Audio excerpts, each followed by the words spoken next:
63-е заседание Народного собрания совпало с Днем Конституции Республики Ингушетия, важным днем для всех жителей региона. На этом заседании представлен проект постановления о награждении орденом Наха Сидер, основателя ингушской государственности Идриса Зязикова. Это историческое событие.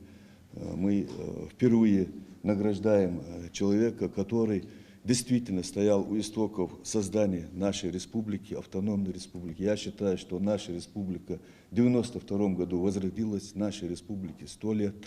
И непосредственно он участвовал и первопроходцем был. На заседании было принято постановление о посмертном награждении орденом Народного собрания Ингушетии Наха Сидер Идриса Зязикова. Орден вручили племяннику Идриса Зязикова, который присутствовал на заседании. Наша молодежь, наши дети, те, кто потом придут на наши места, мы должны в их сердца, обязаны просто в их сердца вложить эту память, чтобы они помнили это все. Чтобы потомки наши могли гордо заявить: мы ингуши. У нас есть своя история. У нас был свой лидер в лице Идриса Беслутана Зязикова. У нас были, есть и будут свои национальные герои.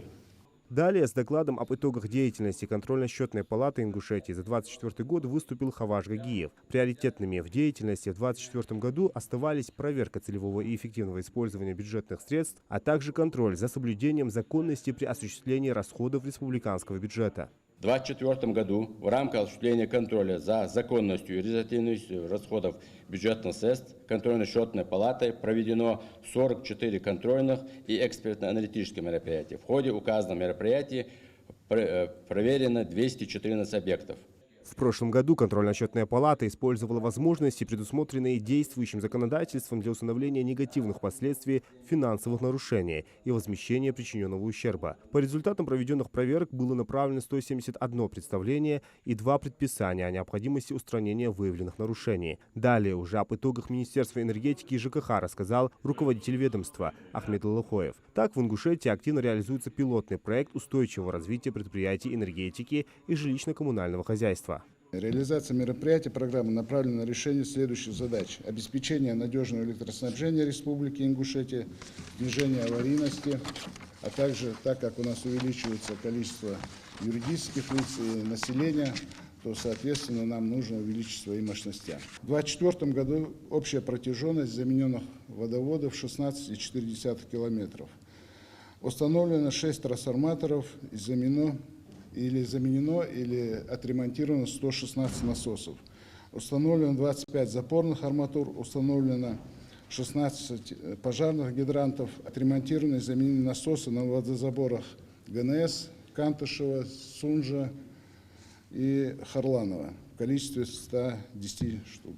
Богатым на реализацию различных программ был прошлый год и для Минприроды. В 2024 году ведомством завершена расстановка контейнеров для раздельного накопления отходов, а также проведены работы по оздоровлению гидрографической сети реки Сунжа в Магасе. Продолжается строительство объекта по обработке, утилизации и захоронению отходов в сельском поселении Верхней Ачулке. Ведутся работы по руслорегулировочным мероприятиям на реке Сурхахе. Рекультивация свалки в городе Карбулак тоже такой у нас очень острый вопрос. Но мы что сделали? Мы разработали и утвердили проектную сметную документацию. Она есть. Получено положительное заключение государственной экологической экспертизы. Тоже подготовили. В текущем году планируется подача заявки на новый федеральный проект генерального уборка. Выдано за 2024 год 841 предостережение о недопущении нарушения природоохранного законодательства.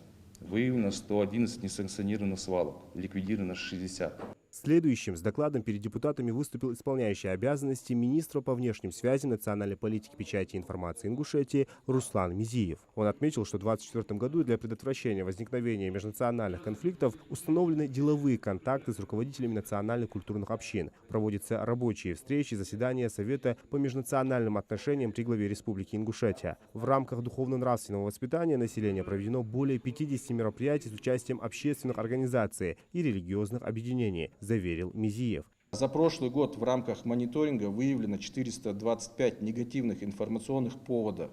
С внешним влиянием связано около половины всей негативной информационной активности в сфере межнациональных, межконфессиональных отношений. Источниками этой активности служат прежде всего Украина и страны НАТО. Внешнее воздействие преимущественно связано с попытками распространения идеологии сепаратизма, ведется пропаганда антироссийского характера, предпринимаются усилия по фальсификации истории. Давление оказывается также и на служителей религии.